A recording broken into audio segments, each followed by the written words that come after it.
Ok les gars, aujourd'hui on va parler des ados, c'est parti. Salut YouTube, comment ça va? Je suis ravie de te retrouver pour cet épisode numéro 8 de Ados, vos problèmes. Parce que oui, les ados ont des problèmes, oui, les ados sont en crise existentielle, et oui, ils ont besoin d'aide. C'est la raison pour laquelle je vous ai demandé à toutes et à tous sur Instagram de venir me poser vos questions, que ce soit par rapport au cours, à l'amour, à ta vie de famille, à ton intimité, ta vie privée, tes amis, tout ce que tu veux, tous tes problèmes d'ado. On va essayer de les passer en revue, on va essayer d'en parler, de trouver des solutions, parce que, à chaque problème une solution, ok? Donc c'est parti, hein? Trêve de blabla. On commence sur du gros love. C'est Gertrude qui aimerait rencontrer les parents d'Alphonse, elle sait pas comment le dire. Et ben on va en parler. Hello Nat, j'espère que tu vas bien. Ça va très bien, merci. Je viens te raconter mon histoire. Ça fait 1 an que je suis avec mon copain, mais j'ai toujours pas rencontré ses parents. Ils habitent assez loin, ils sont à 200 km d'ici. Et je ne sais pas comment lui en parler sans que ça fasse forceuse ou quoi. J'ai pas du tout envie de m'inviter chez eux non plus. En sachant quand même que Alphonse a rencontré plusieurs fois mes parents. J'espère que tu pourras m'aider. Gros bisous, j'adore ce que tu fais. Petites infos en plus, on est en internat en cours, c'est pour ça qu'il habite loin.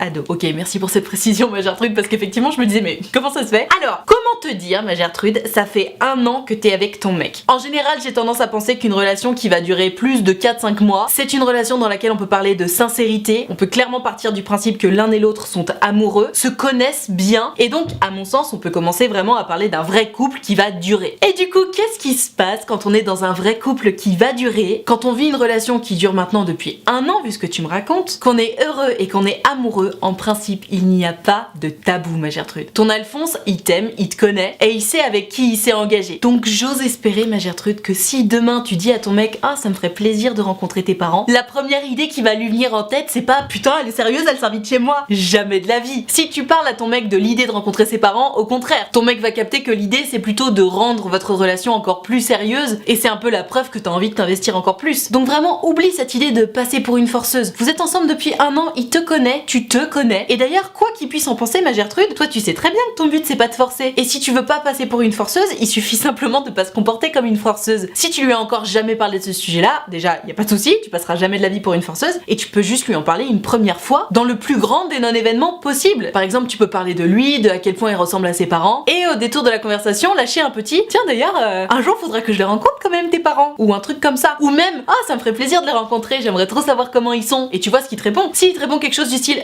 non ça va pas être possible, là tu peux carrément rentrer dans la brèche en lui disant ah bon pourquoi mais comment ça se fait que tu veuilles pas me présenter tes parents, qu'est-ce qui se passe, est-ce qu'ils sont contre le fait que tu sois en couple, est-ce qu'ils ont quelque chose contre moi, tu vois tu peux juste ouvrir la conversation sans passer pour une forceuse. Être un forceur ou une forceuse ça veut dire se prendre un nom dans la gueule et insister. Là il s'agit pas du tout de se prendre un nom, il s'agit juste d'en parler, de lui demander ce qu'il en pense, de lui dire que toi ça te ferait plaisir. Donc vraiment oublie cette espèce de complexe que beaucoup d'ados ont. L'idée de passer pour un forceur ou une forceuse ça nécessite déjà de se comporter comme tel et parler d'un sujet qui te tient à cœur à aucun moment ça te fait passer pour un forceur ou une forceuse. C'est toujours pareil, il s'agit de savoir présenter les choses. Si tu dis à ton mec je peux rencontrer tes parents et pourquoi je peux pas les rencontrer, c'est quoi ton problème avec moi, là tu passes pour une forceuse. En revanche si tu dis quelque chose du style ah ça me ferait trop plaisir de rencontrer tes parents un jour et que même si tu te prends un nom dans la face tu ouvres la conversation en t'intéressant aux raisons pour lesquelles ce n'est pas possible, là tu passeras pas pour une forceuse ou un forceur. Ok? Allez courage ma Gertrude, on passe à l'histoire suivante. Aïe aïe aïe, ça c'est un sujet compliqué, c'est Gertrude qui est en couple depuis 1 an aussi, décidément 1 an et demi, et son mec a besoin de prendre de la distance et c'est vrai que notamment quand on est ado, surtout si c'est une de tes premières histoires d'amour, bah tu sais pas trop comment gérer quand il se passe ça. Je te lis son histoire et puis on va en parler du coup. Hello Nad, je voulais savoir comment gérer quand ton copain ou ta copine s'éloigne un petit peu. Je suis en couple depuis 1 an et demi et dernièrement mon chéri a eu besoin de prendre quelques distances. Il me dit qu'il m'aime et il reste toujours attentionné mais j'ai du mal à le vivre, #ado. PS, est-ce que c'est normal qu'il ait besoin de temps? Est-ce que ça veut dire qu'il ne m'aime plus autant qu'avant? Est-ce qu'il va revenir comme avant, #ado. Ma Gertrude, toutes ces questions de est-ce que c'est normal, est-ce qu'il va revenir, etc. je peux pas y répondre. Déjà parce que la normalité, notamment en amour, n'existe pas. Tout ce que je peux te dire c'est que, ado ou pas, généralement quelqu'un qui a besoin de prendre ses distances, c'est rarement bon signe, on va pas se mentir. J'ai pas envie de te bercer d'illusions en te disant mais t'inquiète pas ma chérie, tout va bien se passer, etc. Non, il faut appeler un chat un chat. Généralement, quand quelqu'un dans un couple a besoin de prendre des distances, a besoin de s'éloigner de l'autre, c'est rarement bon signe. Maintenant, attention, le fait que ce soit pas forcément bon signe, c'est pas forcément une fatalité. Tu m'expliques que ça fait 1 an et demi que vous êtes ensemble. Bon, 1 an et demi, c'est quand même une longue relation, tu vois, c'est important, vous êtes amoureux l'un de l'autre, vous vous connaissez vraiment bien l'un et l'autre. Donc si en ce moment il a besoin d'un petit peu d'air, de prendre ses distances, etc., évidemment, tu n'as pas d'autre choix que de lui accorder cette distance. Maintenant, attention. Vous êtes en couple depuis 1 an et demi. Tu sais ce que tu veux, tu sais ce que tu ne veux pas. Et il sait ce que tu veux et il sait ce que tu ne veux pas. Qui prennent ses distances, bien sûr, pas de souci. Un couple, ça passe par des hauts et par des bas. C'est pour ça qu'on dit qu'on est ensemble pour le meilleur et pour le pire, hein. C'est pas facile, les bas et les moments où ton mec ou ta meuf a besoin de prendre un petit peu de distance par rapport à toi, c'est toujours ce qu'on appelle un bar. Bien entendu, laisse-lui ce temps-là, laisse-lui l'occasion de prendre cette distance-là, parce que encore une fois, c'est aussi ça l'amour, c'est savoir montrer à l'autre que même si parfois ça nous va pas trop, même si parfois ça nous rend un peu malheureux, on sait faire des concessions pour faire du bien à l'autre. Maintenant, attention, ça ne doit pas durer éternellement. Qu'il ait besoin de prendre ses distances, d'accord. Que ça dure une semaine, d'accord. 2 semaines, ça commence à être long. 3 semaines, c'est trop. À toi de voir aussi avec ta sensibilité, avec ce que tu es capable d'accepter ou pas, mais attention. Parfois, tu sais, quand on a tendance à dire que l'amour rend aveugle, c'est pas faux. Comme t'es amoureuse de ton mec, tu vas te dire ah ben c'est pas grave, ça fait 8 mois qu'il prend des distances, mais comme je l'aime, je pardonne. Non, non, non, attention. Savoir faire des concessions, ça veut pas dire s'oublier soi-même. Encore une fois, 1 semaine ou 2 semaines de distance, ça peut arriver, parfois ça fait du bien, ça remet les idées en place. En revanche, 1 mois, 2 mois, 3 mois de distance, c'est juste pas acceptable. Tu es en couple pour des raisons précises. Évidemment parce que t'es amoureuse ou amoureux de ton mec ou de ta meuf, mais aussi parce que cette personne te rend heureuse ou heureux. Heureuse en l'occurrence puisque t'es une Gertrude. Ma Gertrude, laisse du temps à ton mec, pas de problème. Laisse de l'espace à ton mec aussi. En revanche, n'oublie pas tes propres limites. N'oublie pas ton bonheur à toi. Faire des concessions, d'accord. Se faire prendre pour une conne, non. Il te dit qu'il t'aime, etc. Très bien, mais seuls les actes comptent. Donc je te dis, tu lui laisses 1 semaine, 2 semaines, même 3 si t'en es capable. Et au bout d'un moment, tu lui dis bon, so what? Qu'est-ce qu'on fait maintenant? Parce que moi, je suis en couple avec toi, mais j'ai pas envie que tu sois indéfiniment distant. Donc déjà, premier point, j'aimerais que tu m'expliques les raisons pour lesquelles tu as besoin d'être distant en ce moment. Et si ça dure plus de 3 semaines, en principe, les raisons ne devraient pas trop te plaire, ma Gertrude. Et vraiment, je t'assure, si son comportement ne te convient plus et que ça dure trop longtemps, malheureusement, il y a un moment où il faut partir. Maintenant, et évidemment, c'est ce que je te souhaite, si ça dure moins de 2 semaines et que bon, bah voilà, c'était passager, il avait besoin de prendre ses distances, ça arrive parfois et c'est pas grave. Tout est une question d'équilibre, tu sais. Et comme je t'expliquais, c'est jamais une fatalité. En revanche, n'oublie pas de te faire passer toi d'abord. Et quand je dis toi d'abord, je te parle pas de ne pas faire de concessions, tu l'as bien compris. Quand je te dis te faire passer toi d'abord, ça veut dire ne le laisse pas te mener en bateau pendant plus de 3 semaines. 3 semaines, je pense que c'est le bon temps. Et si t'as besoin d'être éloigné de moi plus de 3 semaines, ça veut potentiellement dire que la raison pour laquelle t'as besoin d'être éloigné de moi, c'est que t'as plus envie d'être avec moi. Donc n'hésite pas à crever l'abcès, n'hésite pas à poser des questions, à en parler, parce que les sujets tabous, ça ne mène jamais à rien et encore moins en amour. T'as mon conseil, ma Gertrude. Patience, 2 ou 3 semaines, et après, tu lui rentres dans le lard, tu lui poses les questions et n'aie pas peur des réponses. Parce que de toute évidence, tu ne veux pas rester avec quelqu'un qui n'a pas envie d'être avec toi et qui n'a même pas les balls de te le dire. Courage, ma belle.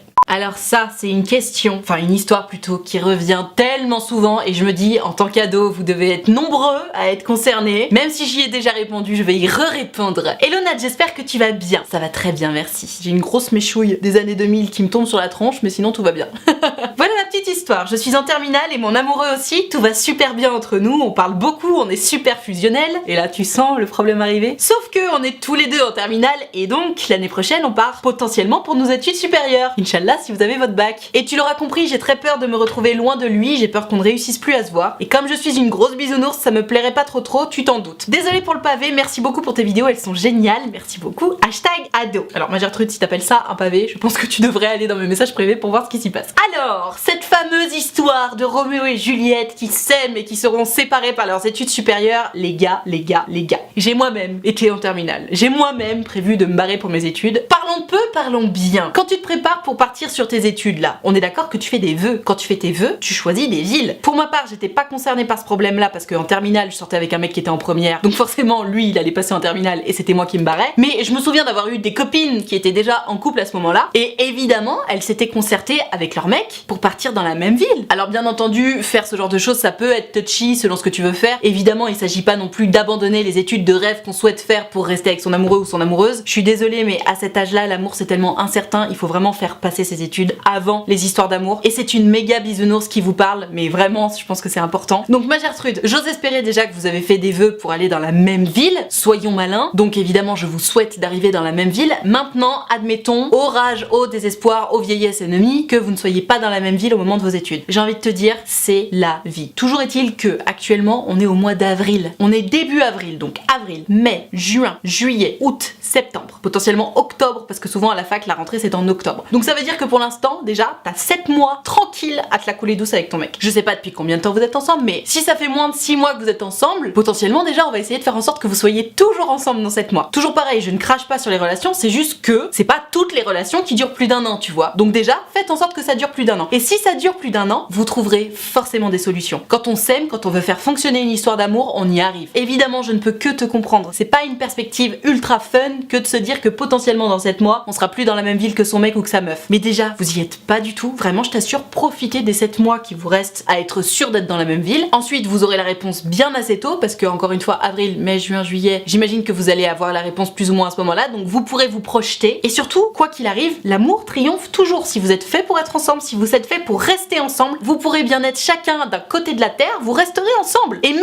si ça pétait parce que vous vous dites, bon, on va chacun d'un côté de la terre, peut-être qu'il vaudrait mieux qu'on se sépare, ceux qui sont faits pour être ensemble finissent toujours par se retrouver. Les frères Scott. Trêve de plaisanterie, je suis convaincue que les gens qui sont faits pour être ensemble, les gens qui s'aiment vraiment, même s'il y a un break, ils finissent par se retrouver parce que l'amour c'est le plus fort. Et oui, c'est un discours de grande bisounours, donc de toi à moi on va se comprendre puisque toi aussi t'en es une d'après ce que j'ai compris. Donc ma Gertrude, premièrement, no stress, vous avez 7 mois devant vous. Deuxièmement, j'ose espérer que vous avez fait les démarches pour faire en sorte d'arriver dans la même ville. Et troisièmement, quoi qu'il arrive, même si vous êtes séparés, c'est pas une fatalité. Si vous êtes fait pour être ensemble, vous resterez ensemble, ok? Donc no stress, ma Gertrude, profite de tout ce que t'as à profiter et advienne que pourra. Courage. Question existentielle de Gertrude qui n'est le style de personne. Je te lis l'histoire. Hello Nad, je viens te raconter mon quotidien au collège pour ce #ado. Alors déjà je suis en 3ème et je n'ai vraiment pas de succès avec les garçons. Sauf que je comprends pas parce que tout le monde me dit que je suis jolie. Les garçons me disent tous sans exception que je ne suis pas leur style, alors que pour moi ça veut rien vraiment dire le style. Je ne sais pas si c'est moi le problème ou si c'est la mentalité des mecs d'aujourd'hui, mais j'ai besoin de ton avis. Merci beaucoup Nad, continue comme ça, tu gères la fougère #ado.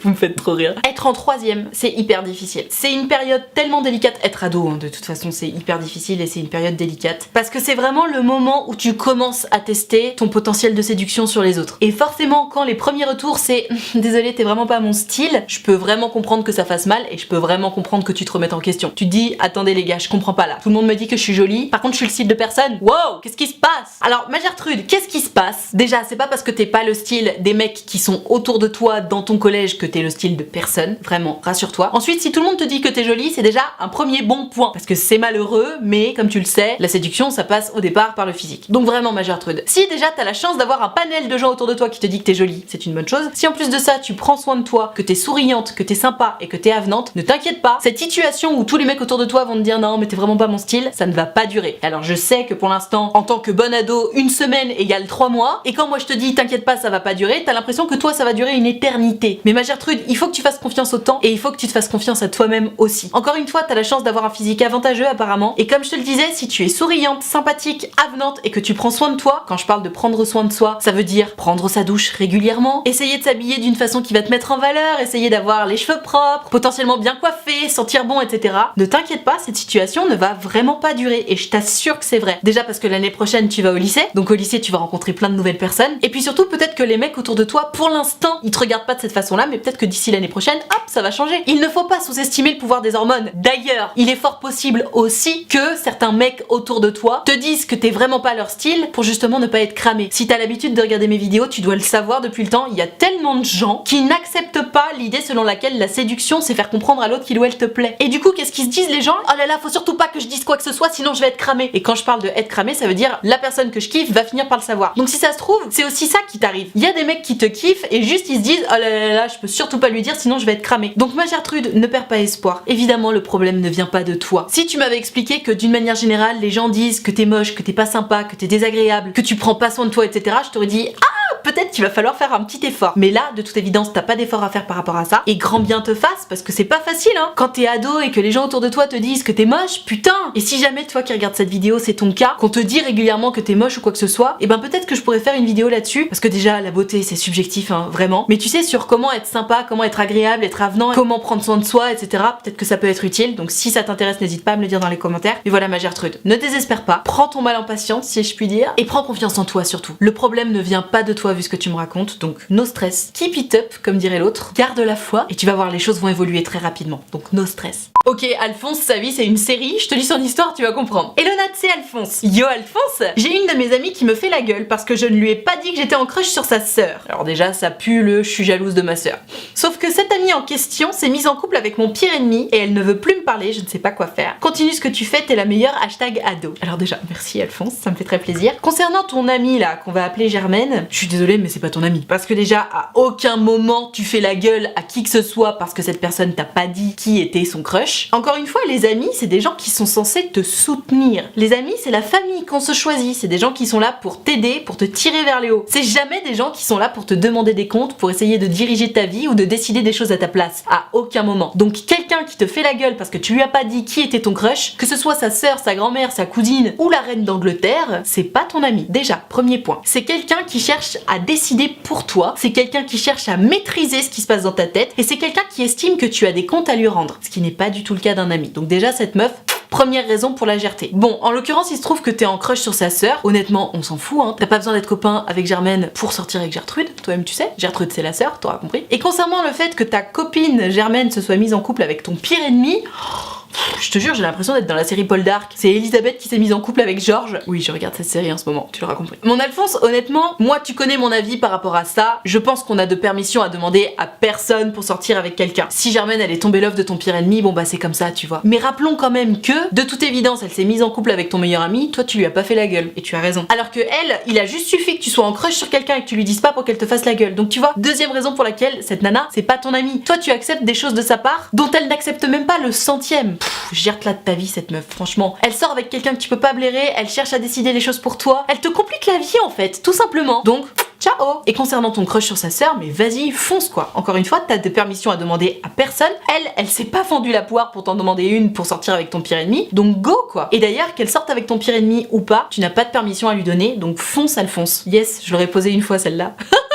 Aïe aïe aïe, histoire compliquée de la part de Gertrude. Ça parle de plan cul, on adore. Hello Nat, comment ça va? Ça va très bien, merci. Un mec m'a demandé d'être son plan cul et j'ai dit oui, sauf que le problème c'est que j'ai aucune expérience. Ok, ça commence bien. Il le sait et il m'a dit que ça ne le dérangeait pas, mais moi je stresse beaucoup vu que ce sera ma première fois et je sais pas trop comment m'y prendre. Bah oui, tu m'étonnes. La deuxième chose c'est que le mec en question c'est le meilleur pote d'enfance de mon frère que je connais depuis toujours et pour qui j'ai toujours eu un faible. Ok, donc clairement on level up. J'étais en crush sur lui petite et avant qu'il me demande d'être son plan cul, on a eu des bails en soirée, on s'est juste embrassé. Et depuis ces bails, je crois que je suis de nouveau en crush sur lui. Je pense à lui H24. Oui, c'est même plus un crush là. Alors je sais pas si tu peux m'aider sur ces 3 points, entre parenthèses le fait que c'est ma première fois, plus le fait que c'est le meilleur pote de mon frère, plus le fait que je crois que je suis en crush sur lui. Merci beaucoup Nat, tes vidéos m'aident beaucoup. J'ai oublié de te dire que j'ai 15 ans, #ado. Ma Gertrude, aïe aïe aïe. Alors surtout n'y vois aucun jugement dans ce que je vais te dire ma Gertrude, mais moi j'ai toujours eu un petit peu de mal par rapport au fait de faire sa première fois avec un plan cul. En tant que bon gros bisounours, j'ai tendance à imaginer toujours les premières fois comme quelque chose de romantique, de mignon, avec une personne en qui on a vraiment confiance, etc.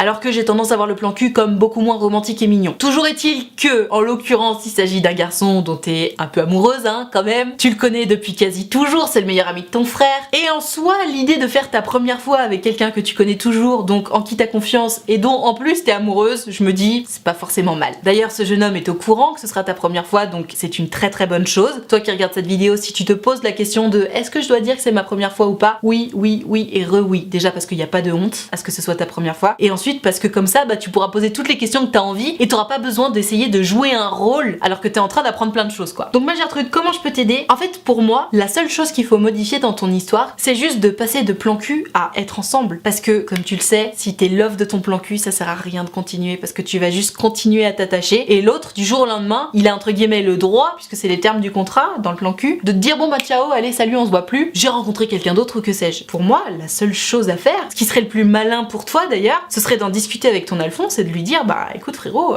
en vrai je suis un peu love de toi quoi, donc viens on se met en couple. Parce que déjà que j'ai tendance à dire que si tu commences à t'attacher à ton plan cul, il faut arrêter. Alors si t'es déjà love de ton plan cul avant même de commencer, je t'en parle même pas. Maintenant, si jamais il dit non, bon bah je suis vraiment désolée pour toi. J'imagine que de toute façon tu voudras quand même coucher avec lui. Donc, conseil subsidiaire, toi-même tu sais. Comme ça va être ta première fois, vous êtes pas obligé de tout faire d'un coup. C'est-à-dire que si t'as encore jamais fait de préliminaire ou quoi que ce soit, tu as le droit de prendre ton temps. Avoir un plan cul et faire sa première fois avec un plan cul, ça veut pas forcément dire tout découvrir d'un coup. La nudité, les préliminaires, la pénétration et tutti quanti. Non, non et non. Vous pouvez prendre votre temps. Parce que on a tendance à appeler la première fois la première pénétration, mais il y a plein de premières fois. Il y a plein de préliminaires, il y a plein de choses à appréhender avant. Et comme je te le disais, par exemple, la nudité, ne serait-ce que ça. Se retrouver à poil face à quelqu'un, quand on l'a jamais fait, bah ouais, c'est bizarre quoi. Donc, ma Gertrude, je comprends que tu sois stressée et à ça vraiment mon meilleur conseil c'est ne te mets pas la pression, tu ne lui dois rien. C'est pas parce que vous êtes plan cul que ça y est, bam, il faut tout de suite passer à la pénétration. Tu prends ton temps. Et si au début t'as juste envie de faire des petits bisous en enlevant juste ton t-shirt et en gardant ton soutif, tu fais des petits bisous en enlevant juste ton t-shirt et en gardant ton soutif, d'accord? Y a pas de pression. Et si lui il commence à te dire ah non mais attends on est plan cul, tu peux très bien lui répondre ah non mais attends c'est ma première fois donc j'ai envie de prendre mon temps en fait, d'accord? Donc surtout tu penses à toi d'abord ma Gertrude. Premier point, tu lui proposes de vous mettre en couple parce que vraiment vu tout ce que tu me racontes sur lui, tu es love de lui. Et deuxième point, qu'il veuille bien se mettre en couple ou pas, hein, dans tous les cas si l'idée c'est de faire ta première fois avec lui, tu prends ton temps, tu ne dois rien à personne et ton consentement c'est le plus important, d'accord? Parce que quand tu me dis ah j'ai trop peur, je stresse, etc., c'est normal, c'est parce que tu te sens pas encore prête. Et pourquoi tu te sens pas encore prête? Parce que t'as besoin de faire les choses step by step. Encore une fois, tu n'es pas obligé de tout appréhender le même jour, la nudité, les préliminaires, la pénétration et tutti quanti. Ok ma Gertrude, donc prends ton temps.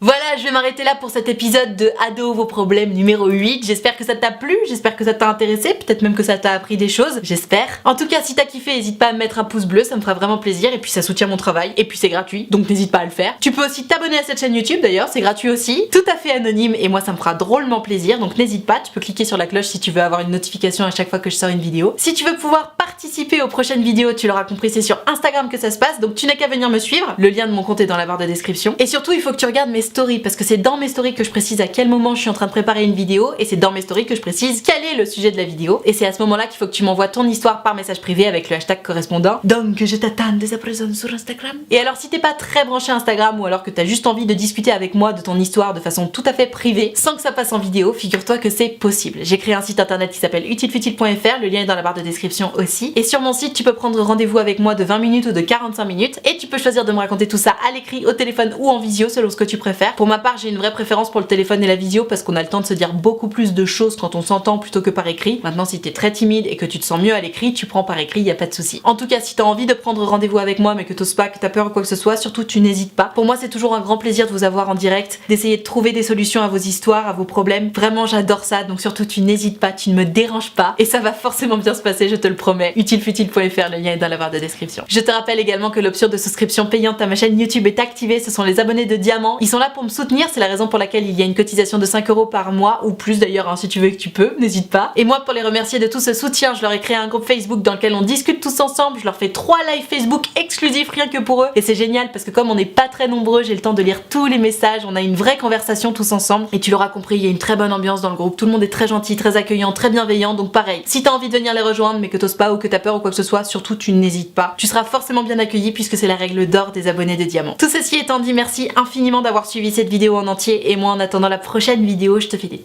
très gros bisous. Ciao.